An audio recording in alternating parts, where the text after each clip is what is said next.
जाकर देख लो बड़े बड़े स्थानों में, बड़े बड़े शहरों में पुरुष क्या, युवा क्या, युवती भी कंधे से कंधा मिलाते हुए वे सप्त व्यसनों में उलझी है, कहीं बॉटल लेकर, कहीं सिगरेट लेकर, कहीं कुछ लेकर। क्या है, क्या है? क्या यही सिखाने के लिए बाहर भेजा था? यही बताने के लिए बाहर भेजा था? नहीं, गलती उनकी नहीं है, गलती उनकी नहीं है। गलती कहीं न कहीं अमर्यादित होने वाली तुम्हारी माता पिताओं की विषय, कषाय, वासना और भोगों की परिणति है। आज के माता पिता भी यही चाहते हैं, चलो स्कूल चला गया, कॉलेज चला गया, बाहर गया, हम तो अपनी प्राइवेट लाइफ जी रहे। हाँ, ऐसी स्थिति है। वे माता पिता जो कहते हैं ध्यान रखना, बच्चों में वही संस्कार होते हैं। एक 8 साल के बच्चे को, 8 साल प्रणव सागर 8 साल का था कि 6 साल का, 6 साल का या 8 साल का बच्चा था। सभी बच्चों से ऐसी बातें चल रही थी, बहुत सारे बच्चे आते थे। एक नगर में बच्चे से, उस बालक से, 6-8 साल के बालक से माँ हमने पूछा, मतलब सबसे ही पूछ रहे थे। कोई कह रहा था आगे हमें डॉक्टर बनना है, कोई इंजीनियर, कोई कुछ। उस 6 या 8 साल के बच्चे से पूछा, उस बालक से पूछा, आप भी प्रश्न का उत्तर सुनकर चौंक जाओगे। मैं भी चौंक गया था, मैं भी चौंक गया था। मैंने पूछा उससे कि तुम्हें भविष्य में क्या करना है, तुम आगे बड़े होकर क्या करोगे? वह सहज ही प्रश्न सुनते ही उसने उत्तर दिया, महाराज जी मैं तो अपनी पर्सनल लाइफ जीऊंगा। कौन कह रहा है? कितने साल का बच्चा कह रहा है? 6 से 8 साल की कुछ उम्र होगी। 6-8 साल के बच्चे को पता है कि पर्सनल लाइफ जीनी होती है। क्यों? क्योंकि उसके सामने कभी ना कभी माता पिता ने बोला होगा ना। उसको तो जन्म से पता नहीं है कि पर्सनल लाइफ क्या होती है, पर्सनल लाइफ एंजॉय करना क्या होती है। ये सभ्यता है। फिर हम कोसते हैं बच्चों को, कोसते हैं बच्चियों को कि उन्होंने ऐसा किया, उन्होंने ऐसा किया। हम भी तो मर्यादा सीखे, हम भी तो विवेक सीखे। आज ना सास ससुर में विवेक बचा है, ना मर्यादा बची है। फिर बहू बेटियों से क्या कहा जाए, तुम अपनी मर्यादा का पालन करना। ये जितनी भी विडंबना दिख रही है, जितनी भी विडंबना दिख रही है, ये ध्यान रखना, ताली कभी एक हाथ से नहीं बजती। अगर गलती इनकी है तो कहीं ना कहीं 10-20% गलती इनकी भी है। दोनों पक्षों की गलती हुए बिना काम नहीं होता। यहाँ जो भी आज आचार्य महाराज समझाना चाहते हैं नीति, ये दोनों के लिए कह रहे हैं। दोनों ने एक दूसरे का मात्र उपयोग करना सीखा है। जब भी कभी एक पुरुष स्त्री को देखता है, कोई स्त्री एक पुरुष को देखता है, कहीं न कहीं वह मोह की, राग की और विषय वासना की दृष्टि से ही देखता है। इसलिए सब विडंबना हो रही है। क्या दिखता है मोबाइल में? क्या मिलता है मोबाइल में? क्या आजकल अखबारों में आता है? सरेआम हर दिन एक आध अखबार के पेज में कहीं न कहीं बलात्कार, कहीं न कहीं रेप, कहीं न कहीं हिंसा। इसके अलावा कुछ बोलो ना। आप तो अखबार पढ़ते हो, महामंत्री जी पढ़ते हो कि नहीं? अखबार पढ़ते, टीवी चलाते हो, सब कुछ चलता है। इसके अलावा और क्या मिला? इसके अलावा न्यूज़ चैनल, टीवी, मोबाइल, और इसमें क्या चलता है? फिर भी हम पढ़ते हैं, गलत हुआ, अगले पन्ने पे गए। पुनः दूसरे दिन पढ़ते, अच्छा ऐसा होना नहीं था, अगर हमारे नगर में होता ना तो मैं देख लेता। अरे नगर में क्या, तुम्हारे घर में भी कुछ होगा तो तुम कुछ नहीं कर सकते। ऐसी स्थिति आपने स्वयं की, स्वयं के घर की, समाज की, देश की बना के रखी है। कहना बहुत आसान है, कहना बहुत आसान है। उन्होंने ऐसा कैसे करने दिया सबके सामने? अरे सबके सामने हम भी कितना बड़ा पाप कर रहे हैं, कभी हमने सोचा?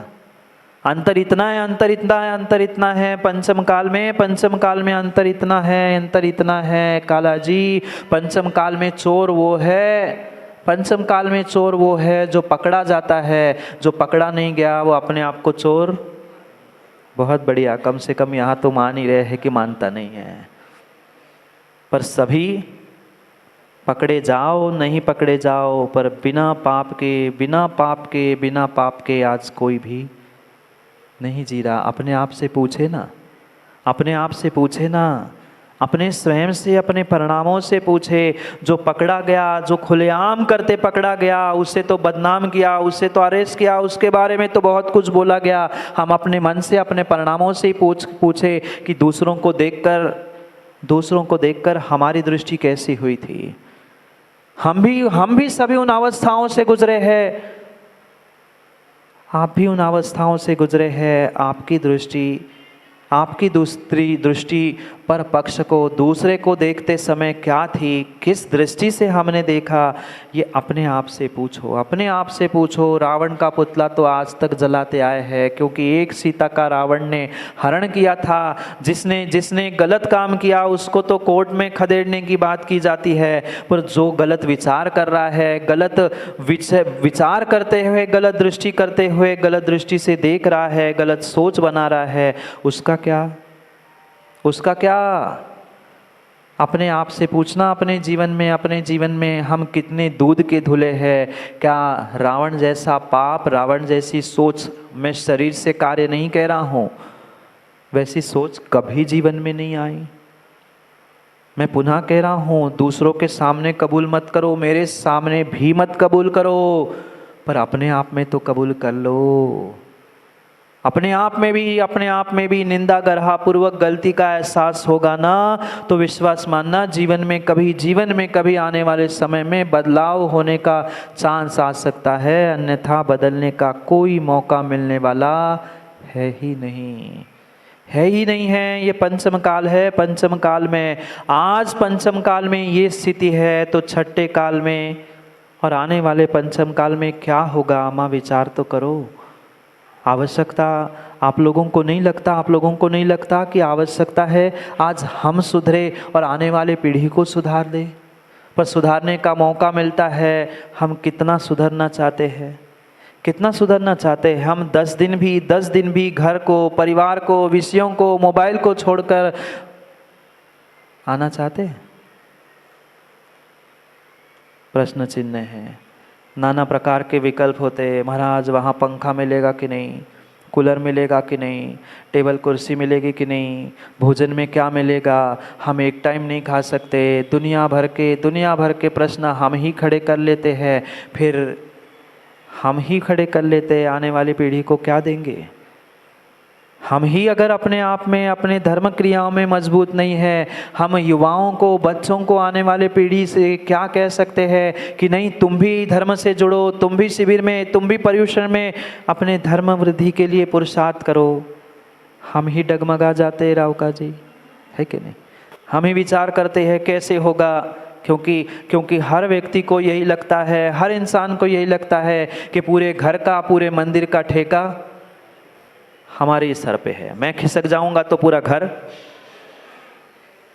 क्यों ऐसा ही है धीरज भाई? ऐसा ही है। हमें लगता है कि मैं चला जाऊं तो चला जाके 10 दिन तो देख लेना, फिर नीरज भाई समझ में आएगा तुम्हारे बिना भी घर और परिवार, बीवी बच्चे कैसे चलना जानते हैं। पर डर यही लगता है धीरज भाई को, मैं चला जाऊंगा, इकलौता बेटा, इकलौती पत्नी कैसे घर चलाएगी? 10 दिन घर क्या, जब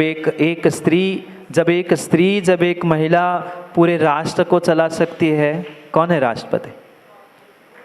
जब एक महिला पूरे राष्ट्र को पंतप्रधान, राष्ट्रपति बनाकर चला सकती है, क्या माताओं 10-15 दिन आपके पतिदेव आपको छोड़ के जाएंगे? आप घर नहीं संभाल सकते? मैं तो कहता हूँ घर ही छोड़ के पूरा परिवार ही वहाँ आ जाए तो आनंद आ जाए, और नहीं आए तो कोई ना कोई आ जाए तो अनुभूत तो करके देख लेना क्या आनंद आता है। अगर ये संस्कार आज हम अपने आप को और आने वाली पीढ़ी को नहीं देंगे तो ध्यान रखना, आने वाले समय में कोई समझाने वाला आने वाला नहीं है। 10 दिन ही सही, 10 ही दिन हम अपने संस्कार संस्कृति को सीखे ना। आज ऐसे भी युवा है, मैंने कल भी कहा था, युवा क्या ऐसे भी प्रौढ़ व्यक्ति है, 40, 50, 60 साल के हो गए पर उनको धोती पहनना नहीं आता। क्या विडंबना है? पहन लिया पायजामा, बांध ली गठान और आ गए। क्या सिखाएंगे आने वाले समय में ये दृश्य विनय जी देखने ना मिले। जीन्स टी शर्ट में ही आएगा कोई व्यक्ति, कलश ढार के चला जाएगा। सोले की तो है, धोखे तो डाले थे। हम कुछ सिखाएंगे ही नहीं आने वाले पीढ़ी को। धोती कैसी पहनी जाती है, कैसे धोती दुपट्टा में रहा जाता है, कैसे उन्हें सभ्यता और संस्कृति सीखी जाएगी। बहुत सारा विषय है। आज ये जो विषय वासनाएं बढ़ रहे हैं ना, उनके पीछे ये तुम्हारे जो तंग पोशाक है, ये बहुत बड़ा कारण है। पूछला वैज्ञानिकों से, बहुत सारे वितराग विज्ञान के पहलुओं पे पर्यूषण में करेंगे चर्चा। किन कारणों से ये जीवों के, व्यक्तियों के, इंसानों के भाव बदल रहे हैं। बहुत बड़ा साइंटिफिक रीजन हमारे आगम में लिखा है। मैं विज्ञान की बात नहीं, मैं वितराग विज्ञान की आगम की बात करना चाहता हूँ। आचार्यों ने एक बात रहस्यपूर्ण लिखी है। ये हमारा देश, यहाँ की जल, यहाँ की वायु कुछ अलग है। पाश्चात्य संस्कृति का अनुकरण करते हुए आज के 85 साल के दादा भी बढ़िया जीन्स और टी शर्ट पहन के इन करके पहुँचते हैं। अब झुकते बन नहीं रहा है, पर फिर भी ऐसे टाइट वो टी शर्ट पहने हैं और 85 साल के दादा नमोस्तु कर रहे हैं। हम भी फिर वही से आशीर्वाद देते, झुको मत, वो बेल्ट टूट जाएगा पेंट का। सोचो कहाँ जा रही है सभ्यता। आने वाली पीढ़ी को क्या देंगे दादाजी? ये पोशाक आपका नहीं था, धोती दुपट्टा था। धोती दुपट्टा नहीं, कम से कम जो बुशर्ट पायजामा आदि तो तब तक रखते, कम से कम उम्र का तो लिहाज रखते।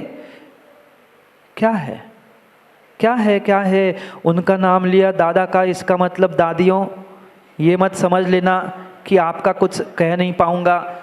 ये तो मर्यादा है साधु संतों की, इसलिए मैं बोल नहीं पा रहा हूँ, पर आप ही अनुभव कर लेना। क्या मर्यादा नहीं छूट गई? फिर किसी दूसरे को दोष देने से क्या होता है? ताली कभी एक हाथ से नहीं बजती है। आज तक अपने आप से यही कार्य करते हुए हमने अन्याय किया है। छल कपट करते हुए अन्याय किया, ये किया, वो किया, ऐसा किया। दूसरों को मत दोष दो, कहीं न कहीं हम भी उसमें गलती में शामिल है। क्यों किसी व्यक्ति का दुरुपयोग कर रहे हैं? जो साधन हमें मिले थे, वह साधन हमें इस्तेमाल करने के लिए मिले थे। और जो व्यक्ति हमारे इर्द गिर्द थे बच्चों भाई, वे व्यक्ति हमें प्रेम करने के लिए मिले थे। पर आज व्यक्ति की सोच ही बदल गई है। वह वस्तु से प्रेम अधिक करता है और व्यक्ति का इस्तेमाल करके, बोलो ना, ऐसी ही स्थिति है।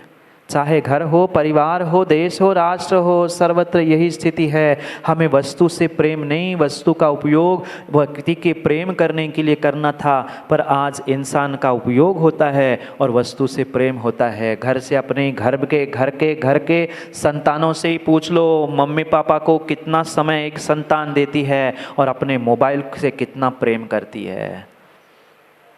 एक आधा घंटा भी किसी युवा का मोबाइल छुड़ा कर देख लेना, वो मम्मी पापा को छोड़ने के लिए तैयार है, पर मोबाइल, बोलो ना, अरे बेटों की क्या कहूँ, तुम ही अपना मोबाइल 1 घंटा बंद करके आती हो क्या माँ? 1 घंटा तो आहार में भी मोबाइल खोज के आते हैं। पता नहीं कौन से VIP प्राइम मिनिस्टर का फोन आने वाला होता है, वे आहार में भी, पूजा में भी, वहाँ भी मोबाइल बजता रहता है।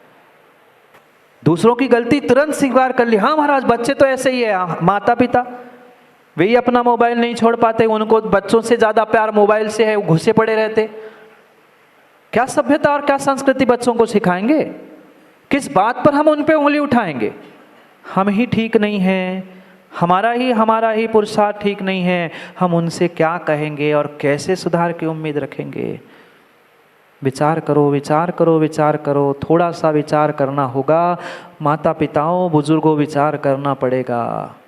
ये आज जो धर्म की, आज जो देश की, संस्कृति की, सभ्यता की खुलेआम धज्जियां उड़ रही है ना, ये मोबाइल, ये साधन जिससे आज का इंसान, आज के युवा, आज के प्रौढ़ हद से ज़्यादा प्रेम कर रहे हैं और जो इंसानों का उपयोग कर रहे हैं, इसका कारण यही है। साधनों से इतना प्रेम हो चुका है। गाड़ी चाहे घोड़ा, चाहे गाड़ी हो, घर हो, मकान हो, AC हो, मोबाइल हो, हद से ज़्यादा उससे प्रेम हो चुका है। घर वालों से प्रेम कितना है? क्या बोले, क्या कहे? मात्र दिखावे के लिए, मात्र दिखावे के लिए एक छत के नीचे रह रहे हैं। कोई को कोई से लेना देना, कोई को कोई से लेना देना नहीं है। बेटे को कुछ काम होता है, बेटा भी अपने बेड पर पड़ा पड़ा पापा से कहता है पापा मैं यहाँ जा रहा हूँ।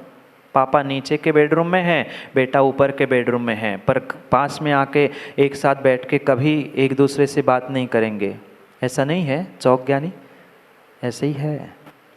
मैं किसी के घर में जाकर झांक नहीं रहा हूँ, पर सबके घर घर की कहानी एक ही है। सबके घर घर की कहानी यही है। पढ़ते हैं श्लोक, समय हो रहा है। श्लोक पढ़ते हैं, क्या कहना चाहते हैं आज आचार्य महाराज। कल उस हिंसा के बारे में कहा था कि कैसा विध्वंस आपने हिंसा के नाम पर किया है। आज पुनः उन विषय भोगों को साथ लेकर कह रहे हैं, उन विषय वासनाओं के चक्कर में तुमने अपनी सभ्यता, तुमने अपनी संस्कृति छोड़ दी।